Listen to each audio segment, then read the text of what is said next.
The universe was quiet the way a held breath is quiet. Not peaceful, not still, but waiting.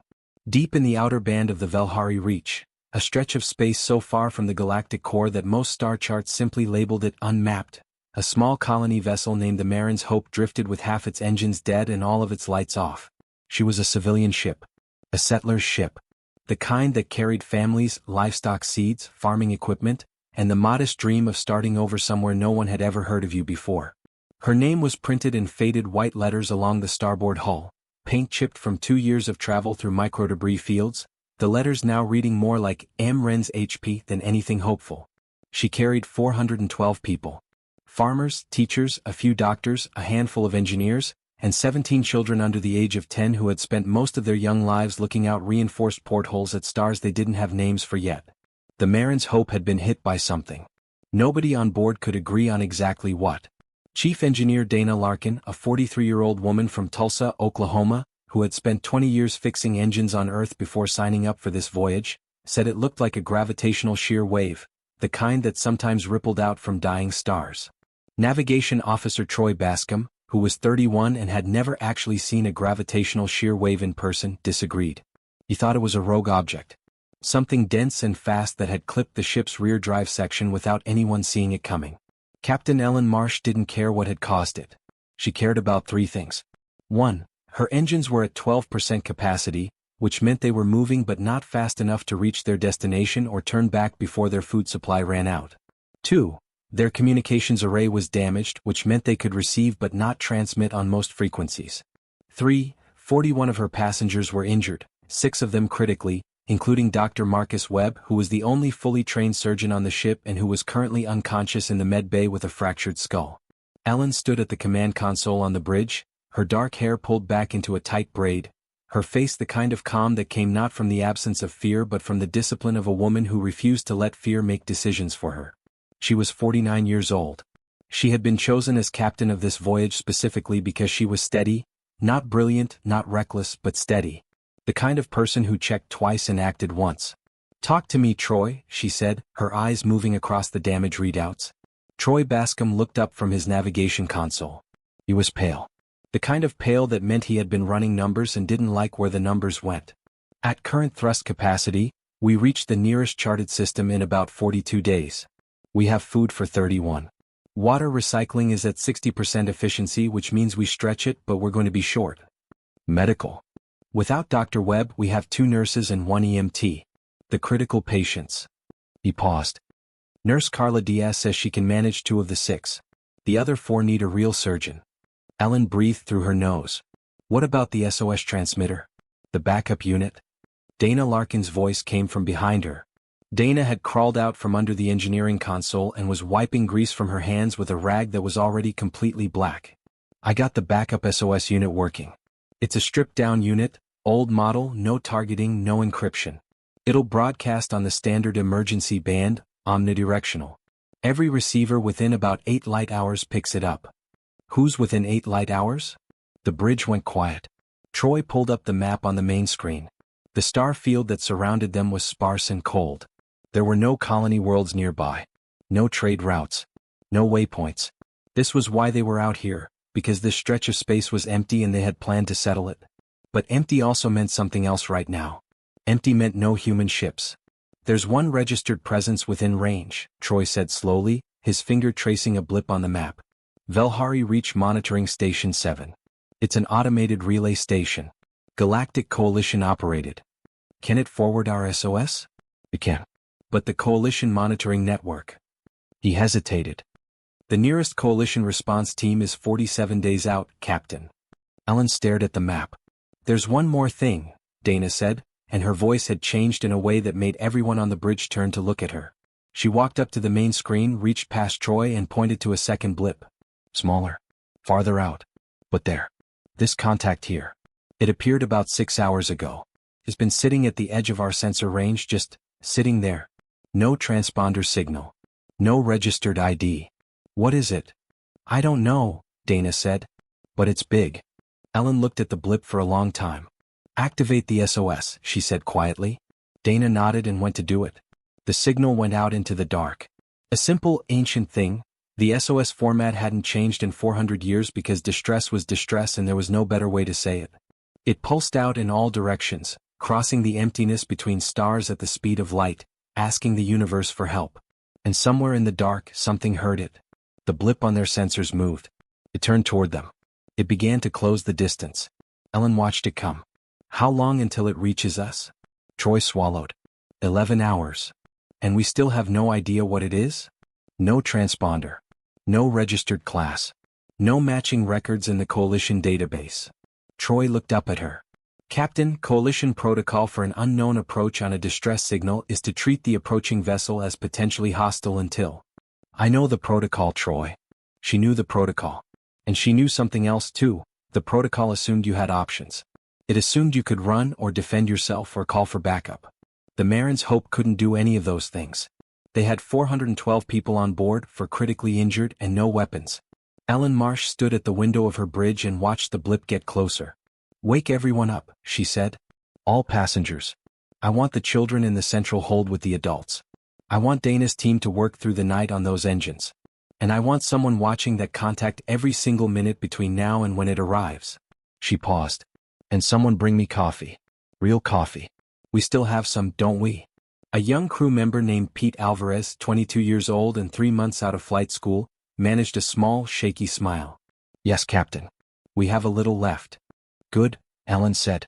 Because it's going to be a long 11 hours. She didn't tell them she was afraid. She didn't need to. They could feel it in the air the way you can feel a storm coming before the first cloud appears. 412 people in the dark, drifting, damaged, watching something come toward them that nobody could name. The SOS pulsed on. Fear is strange. It doesn't stay the same. It changes shape depending on the hour. In the first hour after Ellen made the announcement over the ship's intercom, calm voice, careful words, telling the passengers that an unknown vessel was approaching in response to their distress signal and asking everyone to gather in the central sections of the ship, the fear was sharp. Immediate. People grabbed their children and moved fast, clutching things that mattered to them. A photograph, a small stuffed animal, a book. The kind of things you grab when you think you might lose everything. In the second and third hours, when nothing had happened yet and the blip on the screen was still far away, the fear softened into something more like dread. People sat together in the big central hold, which normally stored cargo and smelled faintly of engine oil and grain seed, and they talked to each other in low voices.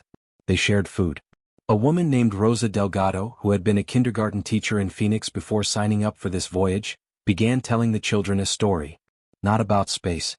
About a girl who found a door in the woods. The children listened and forgot for a few minutes that they were afraid.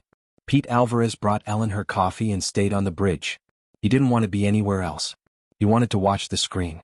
Dana Larkin worked in the engine room with her team of 3, a man named Joe Kramer, a woman named Sun E, and a teenager named Ben Moss who had been apprenticed to Dana for the voyage and who had turned out to be, against all expectations, genuinely talented.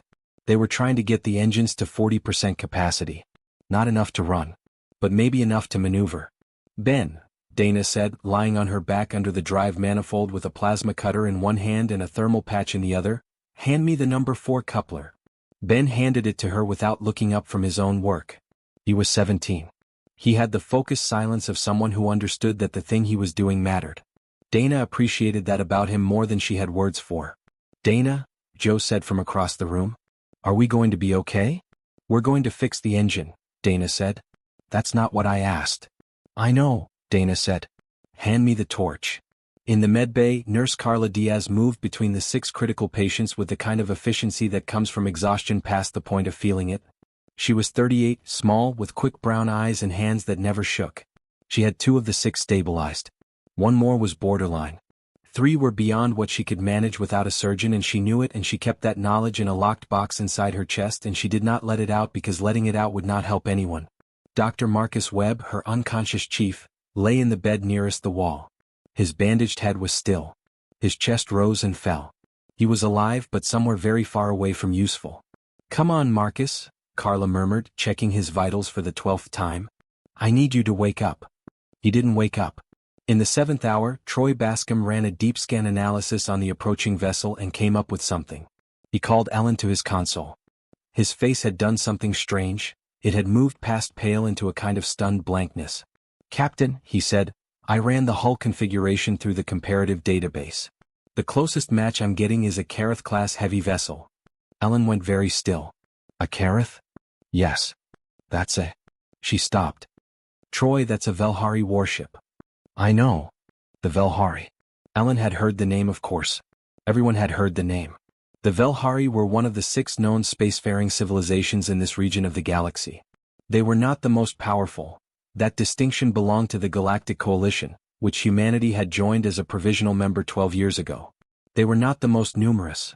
The Karani had numbers that made every other species look like a small village.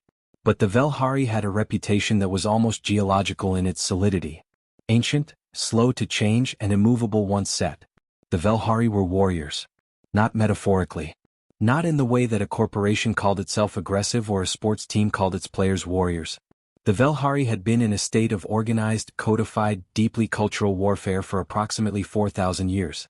They had a warrior caste that was literally bred for combat over centuries. They had a philosophy of conflict that was as rich and detailed as any human religion. They believed, in a way that was not a metaphor and was not a figure of speech, that the highest expression of life was the willingness to face death. They were also, and this was the part that the coalition briefings always included but that somehow never quite made it into the public imagination, enormous. The average Velhari stood approximately 2.4 meters tall, massed around 300 kilograms, and had a skeletal structure dense enough that the first human xenobiologist to examine a Velhari body had briefly thought it was a statue. Their homeworld had a gravity roughly 1.8 times Earth standard.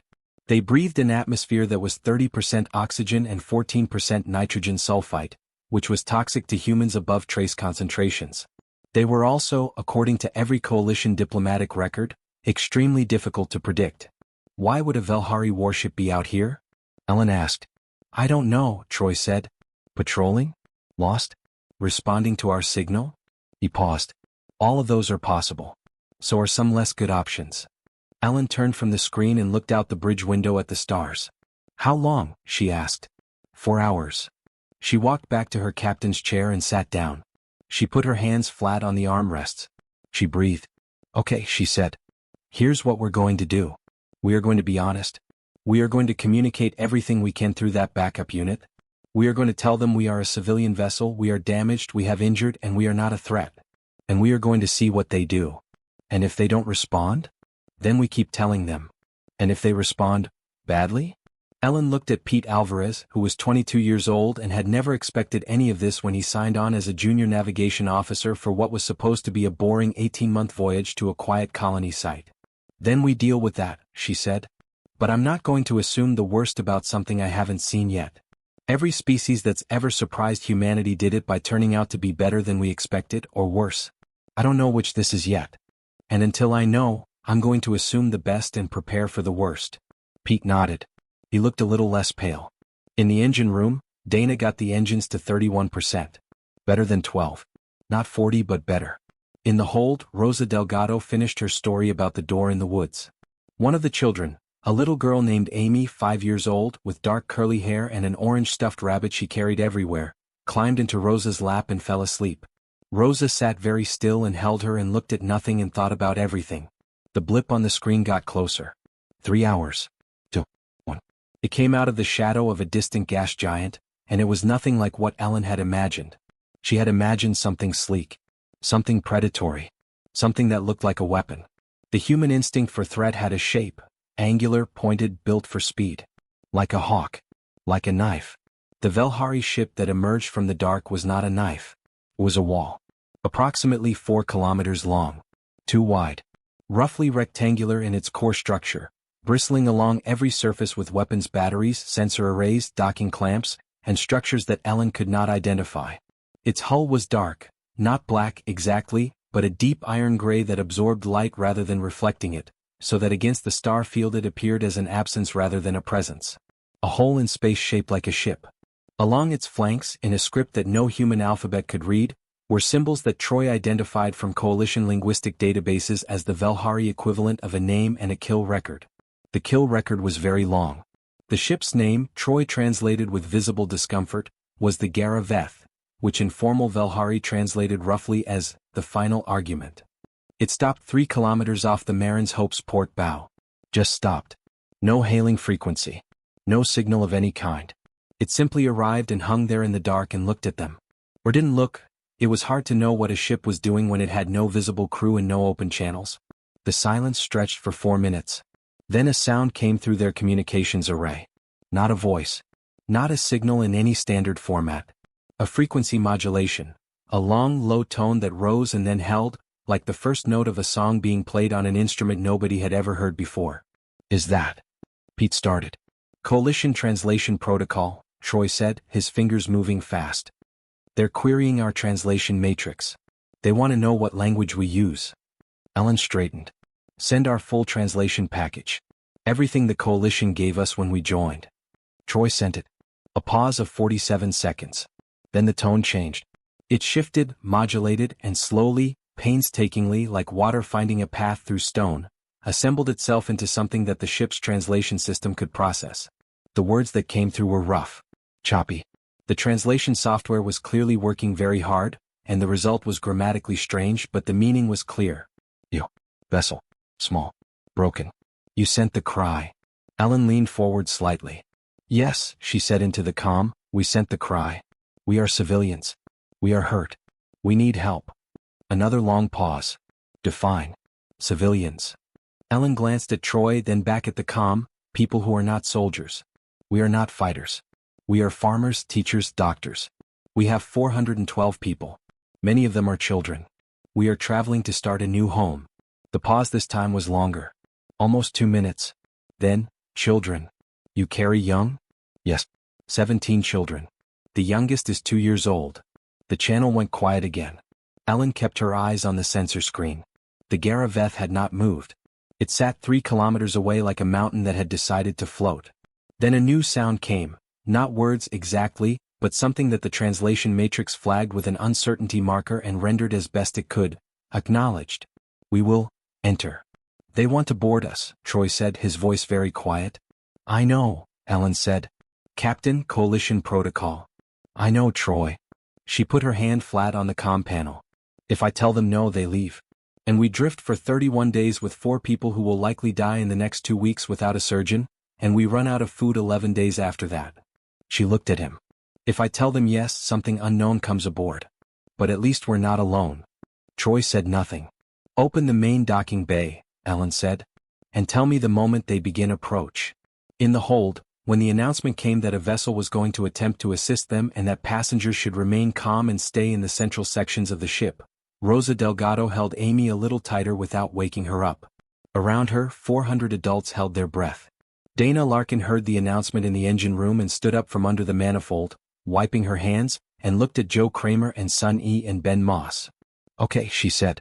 Whatever that is, it's coming aboard. I want this engine room sealed and pressurized to our atmosphere standard.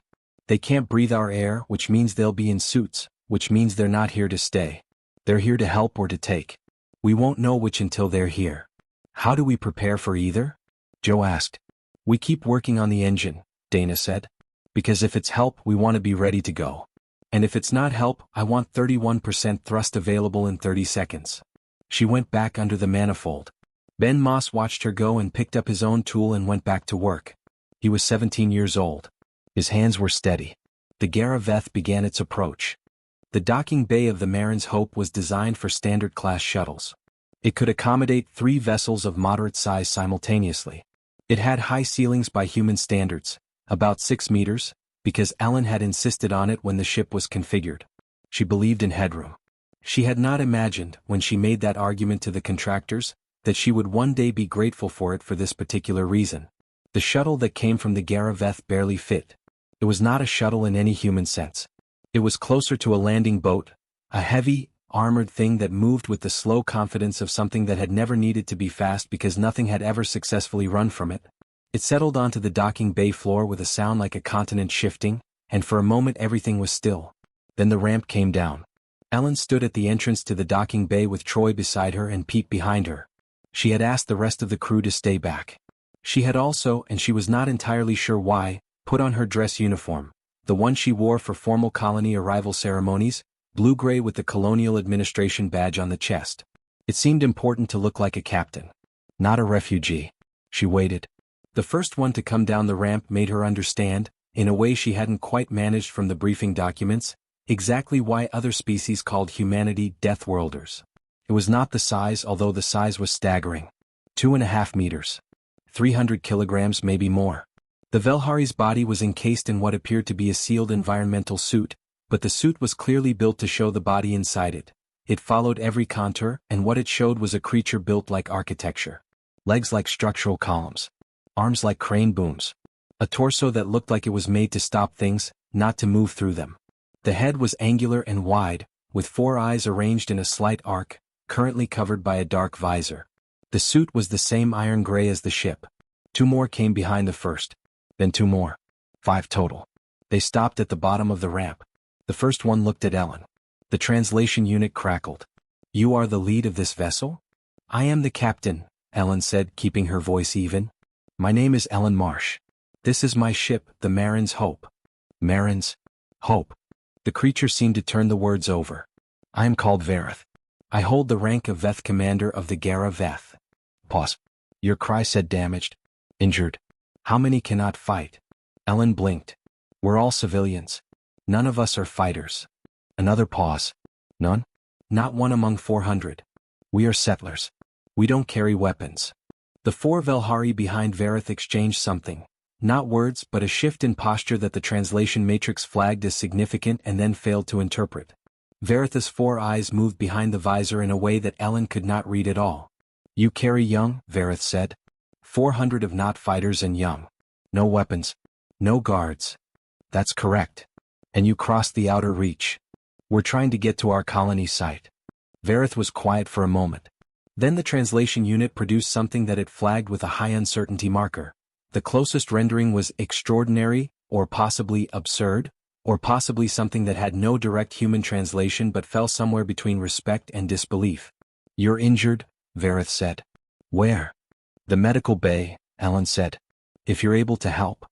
"We have a bone healer aboard the Gara Veth," Vareth said. "And a blood engineer. I brought them." He half-turned and gestured, and 2 of the 5 Velhari stepped forward. They were different from the others. Ellen noticed it immediately. They moved differently. Less like weapons and more like tools. "These 2 will go to your wounded," Vareth said. "They will not harm your people. This I give as commander's word." Ellen looked at Troy. Troy gave her a very small, barely perceptible nod. "Follow me," Ellen said. She walked out of the docking bay and 2 enormous aliens walked behind her, and the universe became something that was going to take a long time to process. In the med bay, Carla Diaz heard footsteps in the corridor that she did not recognize and turned from patient 3 with her hands still in sterile gloves, and the door opened, and she saw what was coming through it, and she made a sound that she would later describe as, not quite a scream, more of a very loud breath. "It's all right," Ellen said from behind the Velhari. "These are doctors. Their ship has doctors." Carla looked at the 2 beings who had stopped in the doorway because they were too large to enter without ducking and angling sideways. She looked at her patients. She looked back at the beings. She pulled off her gloves, stepped forward, and pointed at patient 3. "This one first," she said. "He's the most critical. I think there's internal bleeding in the abdominal cavity. I've been trying to manage it for 11 hours but I don't have the equipment." The Velhari medic, the bone healer as Vareth had called them, looked at patient 3. Then it looked at Carla. The translation unit on its suit produced words slowly. "You have been managing him alone?" "Yes." "For 11 hours?" "Yes." Pause. Then the Velhari medic said something that the translation unit rendered, somewhat bewilderingly, as, "You are a very small creature to carry a very large thing." And then it moved past Carla to the patient and began to work. Carla Diaz stood in the corridor and leaned against the wall for exactly 10 seconds. Then she pushed off and went back into the med bay because there were 5 more patients and somebody had to keep track of what was happening. She was not going to cry. She was going to keep working. She kept working. While the Velhari medics worked in the med bay, Vareth stood in the Marin's Hope's small observation lounge and looked out at the stars. Ellen had offered him what she could, water, though she wasn't sure he could drink it through the suit, and a place to sit, though the chairs were comically small for his frame, so he simply stood. The lounge was a narrow room with a long curved window and benches along the walls. It smelled like recycled air and coffee. Vareth seemed to be studying the star field with the focused attention of someone looking for something specific. Ellen sat across from him. She had her translation unit in her hand, a small coalition-issued device that worked better than the ship's built-in system. "Can I ask you something?" she said. Vareth turned from the window. Ask. You were already in this sector. Before our SOS. Yes. Why? A long pause. The four eyes moved in that unsettling arc behind the visor. We were tracking a debris field from an old engagement. Velhari-Karani border conflict, approximately 60 years ago. Some wreckage remains and it presents hazard to navigation. You clean up old battlefields? We do not leave our dead without marker, Vareth said. Nor do we leave our debris to endanger others. He seemed to consider whether to say more. It is not only military obligation. It is. The translation unit struggled. There is a Velhari concept. It translates poorly. The closest in your language is, the honor of the aftermath. War has honor in the fighting. But it also has honor in what comes after. The dead honored. The space cleaned. The record kept. Ellen looked at him for a moment. I didn't know that, she said. Most humans do not know much about Velhari, Vareth said. The coalition records emphasize our combat capability. They are not wrong to do so. But they are incomplete. What do they miss? Vareth turned back to the window. They miss that we have been at war for 4,000 years. And we are still here. That requires more than the ability to fight. It requires the ability to. The unit struggled again. Endure. Rebuild. Carry the young forward through the damage. Ellen was quiet for a moment. The young, she said. You keep coming back to that. Vareth was still for several seconds. Then he said, I had young. Once. The statement landed in the room with a weight that Ellen did not know how to address. She sat with it for a moment. What happened? She asked quietly. A conflict. 12 years ago. A colony we were defending. Vareth's voice through the translation unit was always somewhat flat. The system couldn't fully render tone, but something in the cadence shifted. Slowed. We arrived in time to fight. We did not arrive in time to evacuate. The young. He stopped. There were 23 young on that colony. We fought for 11 days. We won the engagement. But the 23 did not survive the 11 days, no. The lounge was very quiet. Somewhere in the walls, the ship's ventilation system hummed. I'm sorry, Ellen said. Vareth looked at her. You say this as though you carry some responsibility. It's what we say when someone has lost something and we wish we could make it different. Ah. You seem to consider this. We do not have this phrase. We have a phrase that translates more as, I see your loss and I will not look away from it. It is considered, the unit hesitated, the highest form of witness. Ellen thought about that. I see your loss, she said carefully, and I will not look away from it. Vareth's four eyes all moved to her at once. It was the first time they had all focused on the same point simultaneously, and the effect was startling, not threatening but intense. Like being studied by something very old and very serious. You say it correctly, he said. I'm trying. A silence. Not uncomfortable now. Something different. Your healer, Vareth said. The small one. She has been managing the critical patients alone. Carla. Yes. Our surgeon was injured in the same incident that damaged the ship. She's been running the med bay solo for 11 hours before you arrived. She is not a warrior, Vareth said. But she has warrior's endurance. I'll tell her you said that, Ellen said. She'll probably argue with you about it. For the first time, something moved in Vareth's body language that the translation unit flagged as possible humor. A slight shift in posture, something in the angle of the head. She seems the type, he said. Ellen almost smiled. Outside the window, the Garaveth sat in the dark, 4 kilometers of ancient, iron-gray power. And 3 kilometers away from it, a battered, half-broken settler ship held 412 people who were slowly beginning to breathe again. It was during the second day when things had begun to feel, cautiously, tentatively, like they might be okay that the crisis happened. Not the kind of crisis that announces itself. The quiet kind. The kind that starts as a number on a screen that shouldn't be that number, and then becomes a sound that shouldn't be that sound, and then becomes something that Dana Larkin recognized with the full-body certainty of an engineer who had been in tight situations before. The secondary coolant loop was failing. It had been struggling since the initial impact. Dana had patched it twice. The patches had held. But the impact had done something deeper, cracked a joint in the main coolant feed line at a point that was behind 3 layers of hull plate, in a section of the engine room that required 2 people to access because it was so narrow and the components so tightly packed that working there alone was a safety violation. At 2 in the morning, ship's time, the patch gave out. Dana woke up to the alarm. She was in the engine room in 4 minutes. Ben Moss was already there. He had apparently not gone to sleep at all, just been sitting in the corner of the engine room with a tablet, going over systems diagrams. "I've got it isolated," Ben said immediately, pulling up the schematic on the wall screen. "The leak is here." He pointed. "Behind the main manifold housing, port side, junction 6. If we don't seal it in about 90 minutes, the coolant pressure will drop below the minimum threshold for main drive operation. After that, even the 31% we have is gone." Dana looked at the schematic. She looked at the clock. She looked at the space behind the manifold housing, which was approximately 50 centimeters wide and required someone to lie flat and extend both arms above their head to reach the junction. She looked at Ben Moss. He was 17 years old. He was 164 centimeters tall and weighed maybe 60 kilograms. "No," she said. "I can fit," he said. "I said no. Dana." His voice was quiet and even. Not arguing, just saying the thing. "I can fit. You can't. Joe can't. Sonny is too broad in the shoulders." He met her eyes. "I ran the numbers. I know what I'm doing. You talk me through it." Dana stood very still. She had 3 children at home, 2 girls and a boy, ages 9, 12, and 14. She had thought about them every day of this voyage. She had a photograph of them on the inside of her locker door, and she looked at it every morning. She looked at Ben Moss, who was 17 years old, and she thought about her 14-year-old, who was almost exactly this size. "If anything goes wrong in there," she started. "Talk me through it," Ben said again. "And nothing will go wrong." Dana was quiet for 4 seconds. Then she started pulling equipment. "Okay. Here's what you're going to do." She talked him through it in 10 minutes of preparation. The tools he'd need. The sequence of steps. The 2 danger points, the pressurized feed line and the thermal coupling that ran next to it. Touch the wrong thing in the wrong order and you'd have either coolant at -40 in your face or a burn from the coupling.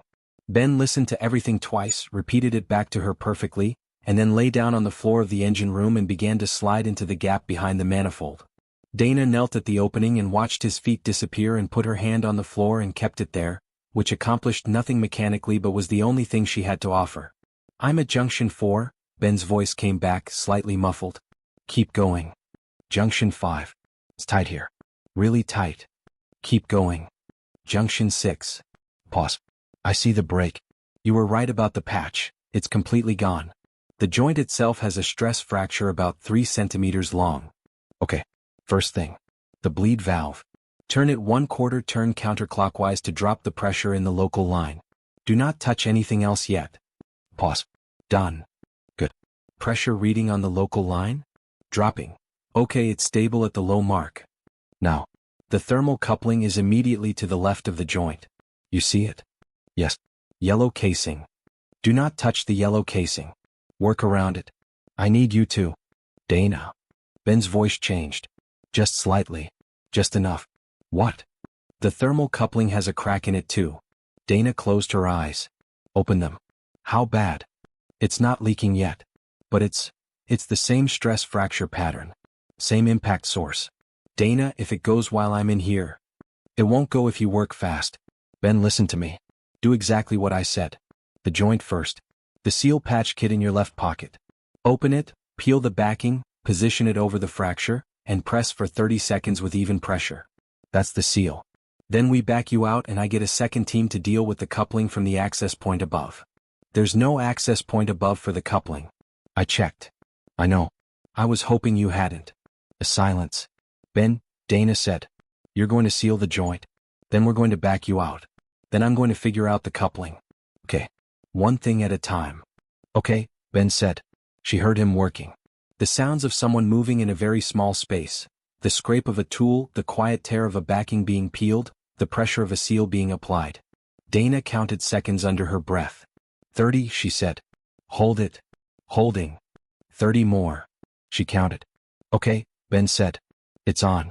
Seal looks good from this angle." "Beautiful. Now slowly." "Wait." His voice changed again. "The coupling." "Dana, the crack just extended. I can see it spreading." The next 90 seconds were the longest of Dana Larkin's engineering career. She talked Ben Moss through it. She pulled on 20 years of experience and she talked him through sealing a cracked thermal coupling from inside a 50-centimeter gap, working around a pressurized line, using the secondary patch material from the same kit, positioning it from an awkward angle with his right arm extended above his head and his face 3 centimeters from a thermal surface. He did everything she said. His hands did not shake. She asked him afterward how he managed that, and he said he didn't know, he just decided not to let them. When he slid back out from behind the manifold, Dana grabbed him by the shoulder and pulled him upright. He was pale and his hands were shaking now that it was over, now that the decision was finished. She held him by both shoulders and looked at him. "You did good," she said. Her voice was not entirely steady. "You did really, really good." Ben nodded. He sat down on the floor of the engine room with his back against the manifold housing and said nothing for a while. Dana went to the wall panel and checked the pressure readings. The coolant loop was holding. The seal on the joint was holding. The patch on the coupling was holding. She went back to her locker, opened the door, and looked at the photograph of her 3 children for a long time. Then she closed the locker and got back to work. The engines held at 31%. The ship lived through the night. On the morning of the 3rd day, a man named Harold Finch died. He was 62 years old. He had been a civil engineer in Columbus, Ohio for 30 years. He had retired early and signed up for this voyage because his wife, Margaret, had always wanted to see what was out there beyond the charts, and Harold had always done whatever Margaret wanted because Margaret was the best thing that had ever happened to him and he knew it. Harold had been one of the 6 critical patients. He had internal injuries that were extensive, and even with the Velhari medics working on him, and they worked on him for 6 straight hours and they were clearly skilled and they clearly tried, it was not enough. The damage was too deep and had been progressing too long before treatment could begin. The Velhari bone healer, who had, over 2 days of working alongside Carla, acquired a name that the translation unit rendered as something like Thresh, which was close enough, sat back from Harold's bed and was still for a moment. Then it looked at Carla. "I am unable to complete this repair," Thresh said through the unit. The words were blunt, which was not cruelty. Thresh, Carla had come to understand, did not have a mode for softening news. "The secondary damage to the internal filtration organs is beyond my capacity with the tools I have. I would need the equipment on my ship." "Can we move him to your ship?" "In his current state, the transfer alone would." Thresh paused. "No." Carla looked at Harold for a long time. She looked at his chart. She looked at the numbers. She already knew what the numbers said. She had known for 2 days. "Does he have time to say goodbye?" she asked. Thresh understood the question. "Perhaps 4 hours. Perhaps less." Carla went to find Margaret Finch. Margaret was in the main hold, sitting with a group of other passengers, helping Rosa Delgado keep the children occupied with a project that involved colored paper and what appeared to be an extremely ambitious attempt to construct a scale model of the solar system. She was a quiet woman with white hair and steady hands and a warmth to her that you noticed immediately, the kind of warmth that came from a long life spent genuinely caring about other people. When Carla came to her and took her gently by the arm and said quietly, "Margaret, I think you should come with me," Margaret looked at her for one long moment, and Carla could see in her face the precise second that she understood. Margaret closed her eyes. Opened them. Nodded once. "Let me tell Rosa to watch the children," she said. Her voice was very steady. The kind of steady that is built from strength and not from the absence of feeling. They walked to the med bay together. Harold was conscious when they arrived. Barely but conscious. His eyes found Margaret immediately and something in his face shifted. The quiet, profound relief of a person who needed one specific thing and was now getting it. Carla stepped back to the far end of the med bay. She busied herself with things that did not need doing, creating distance and noise that wasn't really noise but was an attempt at privacy. Thresh stood in the corner, absolutely still, visor dark, present but not intruding. For about an hour, Harold and Margaret talked. Carla could not hear what they said and did not try to. She heard, occasionally, small fragments. A name, a place, the word remember more than once. At one point Margaret laughed. A real laugh, quiet but genuine, and Carla had to stop what she was pretending to do and press her hand flat against the wall for a moment. Harold Finch died at 10:47 in the morning ship's time with his wife's hand in his. Margaret stayed with him for a while after. Then she stood up and she straightened her clothes and she kissed him once on the forehead and she walked out of the med bay. Carla went to follow her and stopped when she realized Thresh was already moving, crossing to the door with that slow, massive, deliberate motion, and stepping into the corridor where Margaret had stopped.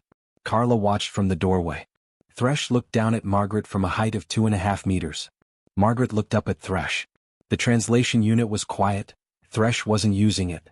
Instead, the Velhari medic placed one enormous, suited hand, very gently, with the care of something that knows its own strength, over Margaret's hands, which were clasped together in front of her chest. Just that. Just a hand over her hands. Margaret looked up at Thresh for a long moment. Then she nodded once. Thresh removed the hand and stepped back, and Margaret walked down the corridor toward the main hold, and Carla stood in the medbay doorway and did not say anything because there was nothing to say. She went back inside and began to prepare Harold Finch's record, and she documented everything carefully, and her handwriting was very precise, and it was only when she was 3/4 finished that she noticed the page was slightly wet. She finished the record. That evening, Vareth requested a meeting with Ellen. He came to the bridge, which required him to duck through 2 doorways and move sideways through a third, a process that had a certain unavoidable comedy to it, except that nothing about Vareth gave the impression of comedy. He stood in the center of the bridge, taking up most of the available floor space, and looked at the navigation screen. "Your destination," he said. "Show me." Ellen brought up the star chart.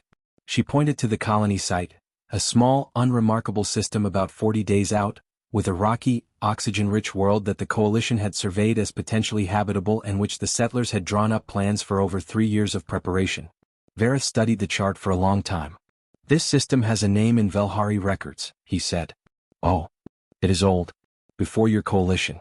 Velhari explorers catalogued this area approximately 800 years ago." He pointed to the system. "The name translates as, 'The translation unit is having difficulty.' The literal translation is something like, 'the place where the wind is always moving.'" "That's a nice name," Ellen said. "It is an accurate one," Vareth said. "The world is geologically active. High atmospheric circulation. It will be challenging to build on. We know. Our engineers have plans for." "This is not what I wish to discuss," Vareth said. He turned from the chart and looked at Ellen directly. "I have spoken with my command council aboard the Gara Veth via secure comm. I have made a request." Ellen waited. "I have requested that the Gara Veth escort your vessel to your destination." Ellen was very still. "You don't have to do that." "No," Vareth agreed. "I do not have to. I am choosing to." He paused. "The Velhari have a law. It is very old. When you travel with civilians, you do not leave them. When you travel with young, you protect them. This is not strategic. It is not a Coalition obligation. It is simply what is done." 40 days, Ellen said quietly. "That's... Commander, I don't know what to say. That's...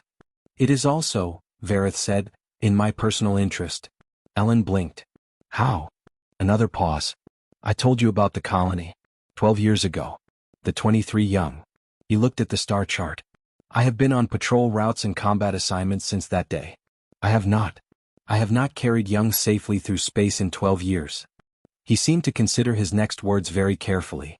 "My first officer told me this morning that the crew of the Gara Veth have informally requested to be the escort. They did not ask my permission. They sent me the request as a vote. 463 of my crew voted. 463 voted yes." Ellen looked at him. "Every single one?" "Every single one." Vareth's voice was even. "They have not done that for any action in the 12 years I have commanded that ship." Ellen turned back to the star chart. She looked at the little marker that represented their destination, the place where the wind was always moving. 40 days away. A lifetime of planning wrapped in a single dot on a screen. "Okay," she said. "We accept the escort." "Good." Vareth turned back to the bridge door, beginning the complicated process of navigating his exit. He stopped halfway through the first doorway. "Your engineer. The one who fixed your coolant system last night." Ellen raised an eyebrow. "Dana? How did you know about that?" "My monitoring systems detected the temperature fluctuation. I was watching your ship throughout the night." He paused. "The small one. The young one. Who did the repair?" "Ben. He's 17. 17. Vareth seemed to turn this over. On a Velhari vessel, a warrior of 17 is considered to be in the earliest stages of training. Not yet trusted with significant responsibility. He paused again. "Your 17-year-old repaired a failing coolant coupling from inside a 50-centimeter gap, working around a pressurized feed and a cracked thermal surface, in the dark at night on a damaged ship, in order to save 400 people." "Yes," Ellen said. "He is not a warrior," Vareth said. "But he is something. Tell him that Vareth of the Gara Veth said, he is something." And he finished navigating the doorway and was gone. Ellen stood at the navigation console and looked at the star chart for a long time. Then she went to find Ben Moss and tell him.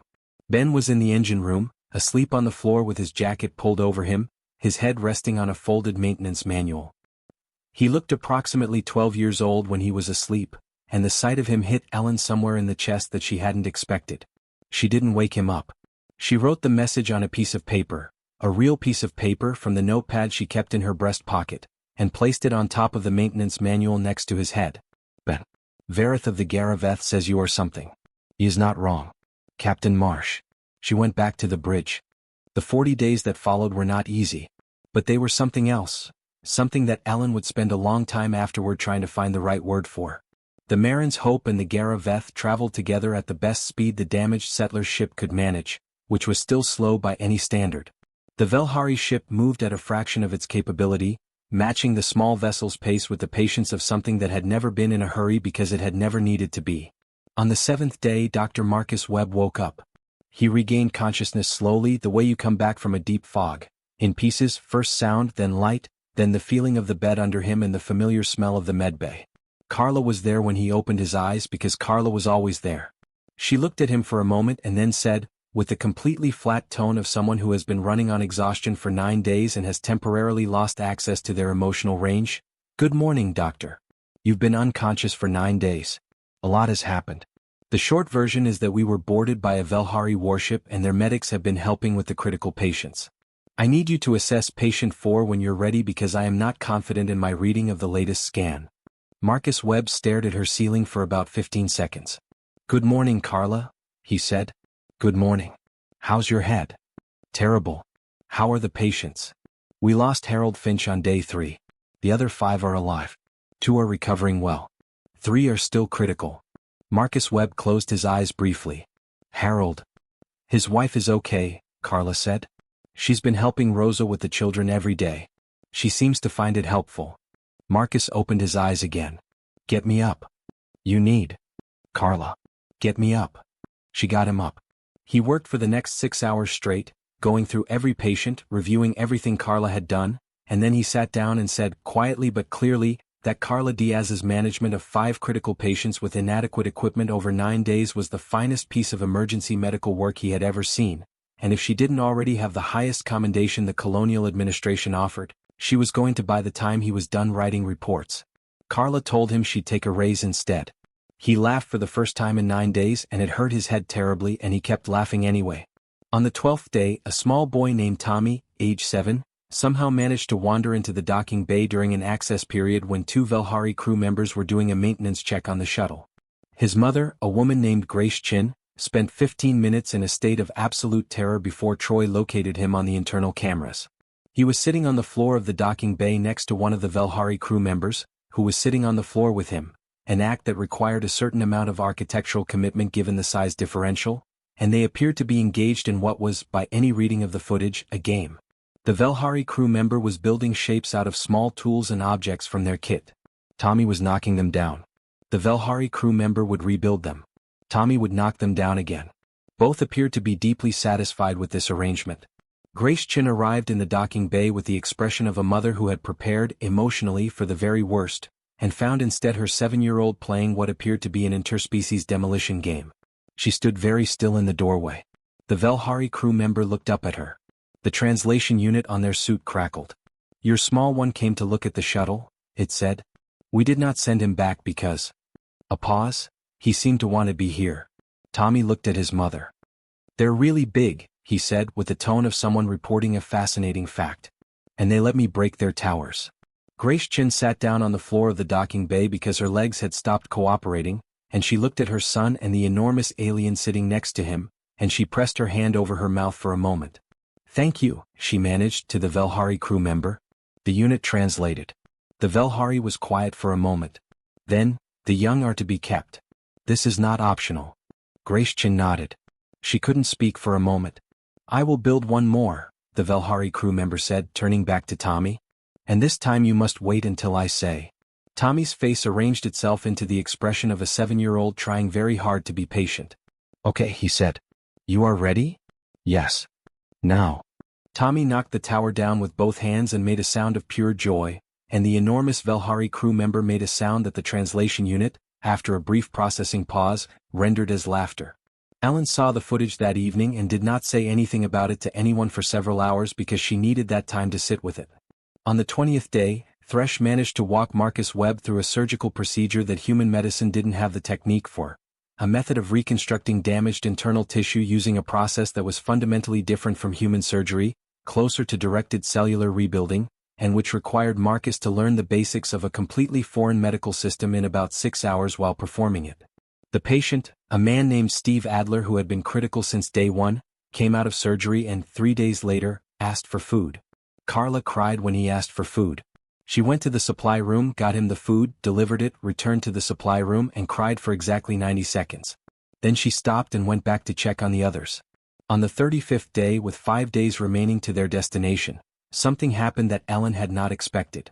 Vareth asked to meet the passengers. Not in the docking bay. Not in an official capacity. He asked, and he seemed to understand that it was a request, not a command, if he could walk through the main hold in the evening when the passengers gathered. He said he wanted to see the people he was carrying. Ellen thought about it for half a day. Then she told him yes. She announced it to the passengers first. She was honest. She told them that the Velhari commander who had been helping them wanted to meet them, and that it was entirely optional, and that no one had to be there. When Vareth walked into the main hold that evening, all 411 remaining passengers were there. He walked slowly. He was the largest thing in the room by a factor of several times, and the room went very quiet.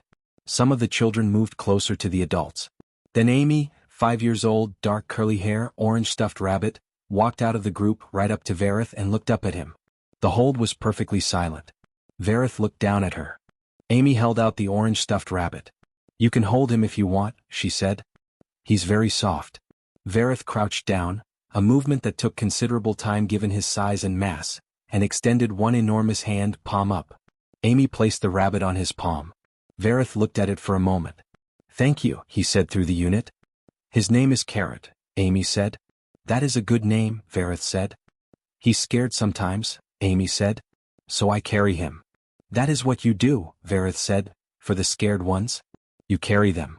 Amy nodded, very seriously, as though this was a piece of important information she was confirming. Vareth held the rabbit for a moment longer. Then he placed it carefully back in Amy's arms. And then, one by one, with the particular courage of people who have been afraid and have decided to stop being afraid, the passengers of the Marin's Hope came forward to meet the commander of the Garaveth. They arrived at the colony site on the 41st day, 1 day behind the estimated arrival because Dana had taken the engines down to 20% for 24 hours during a diagnostic that she insisted on. The world appeared on the view screen first as a smudge of color, the pale green-blue of an oxygen atmosphere wrapped around a surface that was, from this distance, brown and gray and alive with cloud systems that moved visibly even from orbit. The wind that gave the world its Velhari name was evident from space. The cloud formations were complex, swirling, constantly in motion, like the planet was breathing in fast, active cycles. Ellen stood at the bridge window and looked at it. It was real. It was actually real. 411 people, 2 years of travel, a disaster, 11 days of fear, 40 days of something she still didn't have the word for, and here it was. A world. Not a perfect world. Not an easy world. A windy, geologically active, challenging world that was going to fight back against every attempt to build on it. Her people had chosen it specifically because it would fight back. They were the kind of people who thought a challenge was a reason to show up, not a reason to stay home. Captain. Troy's voice was strange. The Garaveth is hailing. Put it through. Varetha's voice came through the translation unit, and by now, 40 days of working with the system, the translation was smoother. You see your destination. Yes, Ellen said. We see it. The world is healthy. The atmosphere reads as within acceptable range for human biological function, with adaptation period required. Pause. The surveys are accurate. It will be difficult to build here. We know. Good. Another pause. We have a custom. When a Velhari ship escorts civilians to their destination, we remain in orbit for 3 days. To confirm safe arrival. To assist with initial atmospheric assessment and landing selection. Ellen looked at Troy. Troy looked back at her with an expression she couldn't read. 3 more days, Ellen said. If you are willing.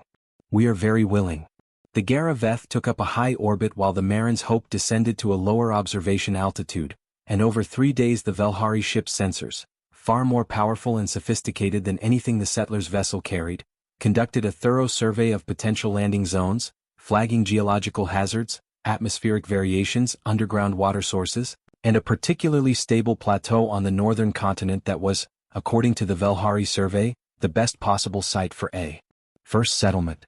On the second day of the survey, Thresh and the other Velhari medic, who had been called approximately VAR, completed their final assessments of all 5 surviving critical patients and declared them, in Thresh-specific phrasing, repaired.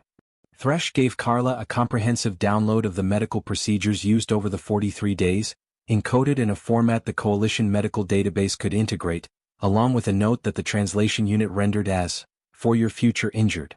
These methods work on human biological systems. We verified this. Carla held the data chip in both hands and stood very still for a moment. Tell Thresh. She started again. Tell Thresh, I see their skill and I will not forget it. The translation unit rendered this and passed it to Thresh. Thresh was quiet for a moment. Then, that is not the exact phrase but the meaning carries. A beat. You learn fast for a human. I had good teachers, Carla said. On the third day, in the final hours before the Garaveth was due to depart, Dana Larkin found Ben Moss in the engine room, doing what he was almost always doing, which was working. She sat down next to him. Ben, she said. I want to ask you something. He looked up. Yeah. When we get to the surface. When the colony is set up and things are running. She paused. I want to offer you a formal apprenticeship. Proper documentation, proper training plan, everything. You'd be the head of my engineering team within 5 years, and you'd be able to certify on any drive system in the Coalition registry. She paused again. I already talked to your parents. They said it's your choice. Ben put down the tool he was holding. He looked at Dana. He was 17 years old and he had, in the past 43 days, done things that he would be carrying with him for the rest of his life. Yeah, he said. Yes, I want that. Dana nodded.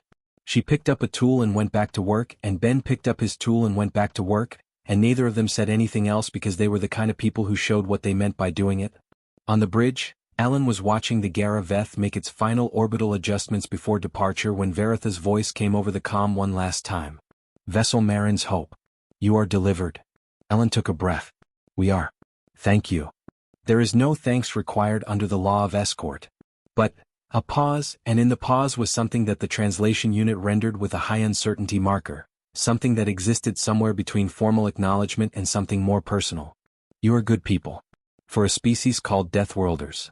Ellen almost laughed. Where did you hear that term? We have records. The term is, another processing pause, meant as a caution. As a warning to other species. Your homeworld is hostile by galactic standards. Your biology is remarkably resilient. Your species is considered. The unit processed, dangerous. And now. A long pause.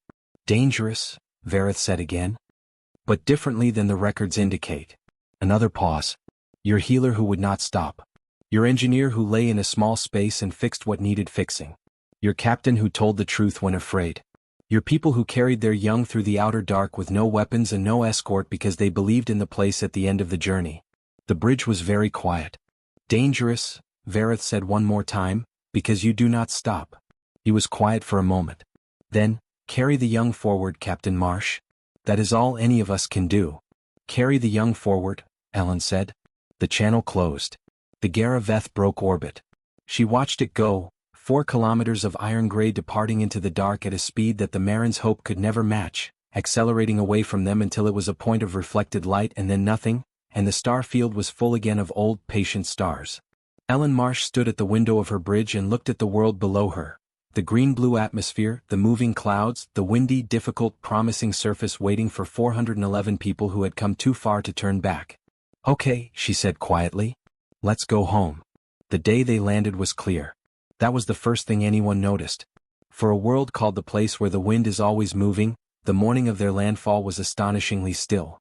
The clouds had pulled back from the northern continent and the sky above the plateau was a deep, saturated blue-green that no human eye had ever seen before.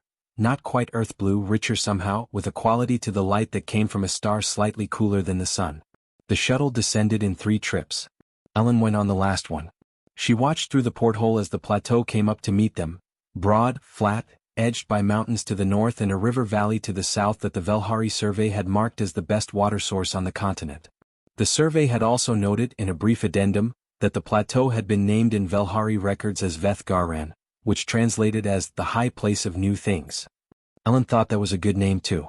When the shuttle's ramp came down and the air hit her, cool, oxygen-rich, with a smell she could not identify except that it was clean and alive and nothing like recycled ship air, she stood at the top of the ramp for a moment. Then she walked down. The ground was firm under her feet. Rocky soil, pale reddish-brown, with small plants already growing in the cracks, low, sturdy things with dark leaves that the survey classified as photosynthetic and, importantly, not toxic. The wind that gave the world its name was present but gentle this morning, as if the planet was being polite. 411 people spread out across the plateau around her. They were laughing and crying and standing very still and moving in tight circles just to feel ground under their feet. The children ran.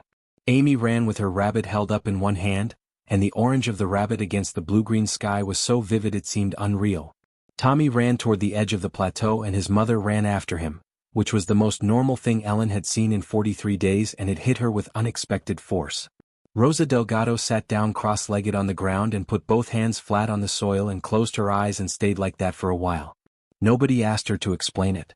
Margaret Finch stood apart from the group, near the northern edge of the plateau, and looked out at the mountains. She stood very still for a long time. Ellen came to stand beside her without saying anything.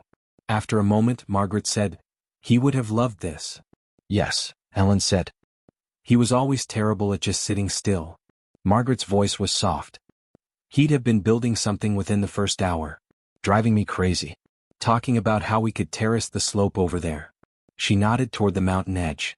"He was a civil engineer. He couldn't look at a landscape without turning it into a project." Ellen didn't say anything. She just stood there. "I'm going to name the first building we put up after him," Margaret said. "I don't know if that's allowed." "I don't care. The first real building. The Finch building." She looked at Ellen. "Is that allowed?" "I'm the captain," Ellen said. "I'll make it allowed." Margaret Finch smiled, a real, full smile, the first one Ellen had seen from her since the med bay. It changed her face completely. "Good," Margaret said. Carla Diaz found a flat rock near the center of the plateau and sat on it and did not do anything for 45 minutes. She just sat. She looked at the sky. She breathed the clean air. She let her brain be empty. After 45 minutes she stood up and found Marcus Webb and said, "We need to establish a medical facility. I have a list." Marcus took out a notepad. "Let's hear it." She had 13 items on the list. She had been composing it in her head for 3 days. Dana Larkin walked the plateau in a systematic grid, alone, spending 30 minutes on each section, looking at the ground and the rock formations and the slope of the terrain. She was assessing load-bearing potential, drainage patterns, seismic risk indicators, and the structural requirements for the first permanent buildings. Ben Moss walked beside her and took notes. At the end of the survey, Dana stopped at the southern edge and looked down into the river valley. The river was wide and clear and moved fast, fed by snowmelt from the mountains, the survey had said, and reliable year-round. "We can put the main water intake here," Dana said, pointing. "Natural gravity feed system. Minimal pumping infrastructure required. The natural rock channel gives us built-in filtration at the first stage." Ben made a note. Then he looked up at the valley. "It's really something," he said. "Yeah," Dana said. "It is." They stood there for a while.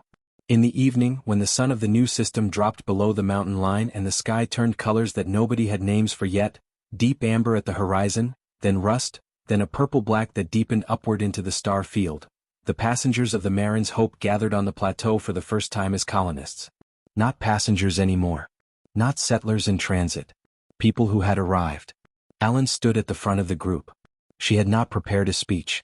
She was not a speech person. But she stood up because someone had to stand up first.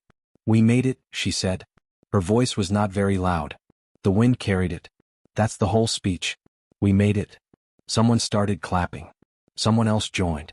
The sound traveled across the plateau and off the rock faces and came back at them from all directions, and it was not very loud for 111 pairs of hands, but it was the loudest thing Ellen had heard in months.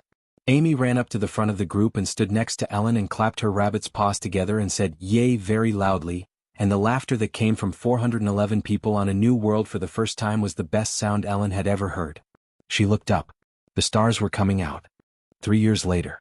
The colony of Veth Garan. The name stuck. It was on the coalition maps within 18 months of landfall, placed there by a coalition cartographer who had heard the story of the escort and decided the Velhari name was more earned than whatever the colonial administration would have assigned. had grown from a flat plateau and 411 exhausted people into something that looked, when you stood at the northern edge and looked south, unambiguously like a town. The Finch building was the first permanent structure, as Margaret had insisted. It was a simple, single-story community hall, built from local stone and timber from the lower mountain forests, with wide windows on all sides because Harold Finch had always hated buildings that felt closed off. It was used for everything: meetings, medical consultations, classes for the children, and on clear evenings, a gathering space where people sat and looked out at the mountains. Margaret Finch was, by the colony's second year, the chair of the planning council. She had stopped looking at the mountains with grief and started looking at them the way Harold would have, as a project. She had 3 building proposals in development and a water management system she was pushing the colonial administration to fund. Rosa Delgado ran the school. It operated out of 2 rooms in the Finch building until the colony's second year, when a proper schoolhouse was built on the south side of the plateau. She had 7 students in year 1. By year 3 she had 22, and 2 of the original children, who were not so little anymore, were helping her teach the younger ones. Amy, who was now 8, was still carrying her orange rabbit. Carrot was considerably less orange than he used to be, faded, with one ear repaired twice and a patch on his back, but he was still present and still important. Amy had started, in the colony's second year, a small garden on the south slope below the plateau. She was growing things nobody had grown in this soil before, making careful records of what worked and what didn't, in a notebook she had asked Rosa for specifically for this purpose. Rosa had given her the notebook without being asked twice. Carla Diaz ran the colony's medical facility, a 4-room building on the eastern edge of the plateau with more equipment than she'd had on the ship, and crucially Marcus Webb as her co-director, which meant she was no longer alone. She had also, over 3 years, integrated the medical techniques she had received from Thresh into her practice. The cellular reconstruction method had saved 2 lives in the colony's first year: a man with a severe industrial injury and a child with a congenital cardiac defect that standard human medicine would have managed rather than resolved. She had sent a message to the Garaveth's registered comm address in the coalition network. She had not known if it would reach anyone. It had taken 4 months to get a response. The response was from Thresh. It was brief. The translation was slightly rough. Without the unit present, the coalition's standard text translator was working harder. It said, "Confirmed receipt. Glad the methods carried. Keep records. Send us yours." Carla kept records. She sent them. A correspondence developed. Slow, 4 months between messages, slow because the Garaveth was a warship and it moved and the coalition comm network was imperfect. But it continued. Thresh sent updated techniques. Carla sent observations from their application on human biology. 2 species medical traditions began very slowly to learn each other. Dana Larkin's engineering team, with Ben Moss as her deputy, had by the colony's 3rd year built the water intake system from the river valley, a geothermal power tap into one of the stable subsurface formations, and the structural framework for 12 permanent buildings. They were currently fighting with the local geology about the foundation requirements for the planned community center, which was on a section of the plateau with more shear stress in the underlying rock than initial surveys had suggested. Ben Moss had opinions about how to address this. He had written up a detailed proposal. Dana had read it twice, made 3 edits and submitted it to the council. She had started calling him her deputy in all official documentation. He was 20 years old. Ellen Marsh was still the colony captain. She had been offered a recall to Earth, to a position in the Colonial Administration's central office, with a promotion and a salary that was considerably higher than what she made running a remote colony on a windy plateau. She had declined. She had said, in the single-paragraph reply she sent back, that she was already home.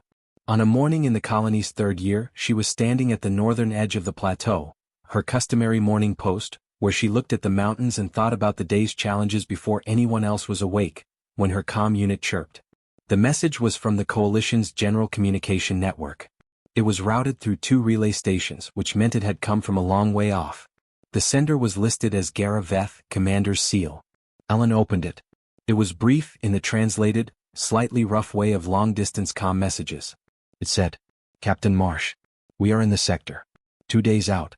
We are escorting a new settler vessel. Damaged, 70 passengers, 4 injured.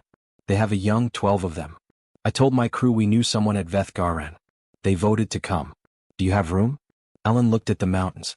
The sun was coming up behind them, painting the sky in those colors that still didn't have names yet. The wind was moving as it always did, steady and alive across the plateau. She thought about Veritha's words, which she had not forgotten and did not think she ever would. Carry the young forward. That is all any of us can do. She opened her comm and typed back, and the message went out at the speed of light, crossing the dark between stars to find an iron-gray ship and the commander who had, 3 years ago, heard a cry in the dark and turned toward it. We have room, she wrote. We always have room. Bring them home. She put the comm unit in her pocket and looked at the mountains and breathed the clean, moving air of the place where the wind was always moving. Behind her, the colony was waking up, the sounds of doors opening, children calling, the smell of the first fires of morning. 410 people living their lives on a world that had not had a name, then had a Velhari name, then had a human name, and was now becoming something else. Not one or the other but a place where both names were true at the same time, which is what places become when they are genuinely lived in. She heard Ben Moss arguing with the geology consultant about the shear stress problem and smiled. She heard Amy's voice from the direction of the South Slope garden, cheerful and informative, telling someone about what she had discovered about the soil composition this week. She heard Rosa Delgado calling for her students. She heard Margaret Finch's voice, clear and organized, running the morning planning session from the Finch building. She heard Carla Diaz's door open and close, and then the sound of Carla's precise, quick footsteps on the stone path between the medical building and the community hall, and then Carla's voice, already fully operational before most people had managed to pour their first cup of coffee, asking someone where the supply manifest was. She stood at the edge of the plateau and she listened to all of it. This small, improbable, hard-won thing that they had built out of a damaged ship and 43 days of fear and one act of extraordinary, law-bound veterans' heart kindness from a species the galaxy had filed under dangerous. 2 days out. 70 passengers. 12 young. 4 injured. She had work to do. Ellen Marsh turned from the mountains, put her shoulders back, and walked into the morning of her 3rd year on Vethgaran, and every step she took on that rocky, windy, difficult, beautiful ground was the answer to every doubt she had ever had about whether it was worth it to come this far. It was worth it. It was always worth it. The end.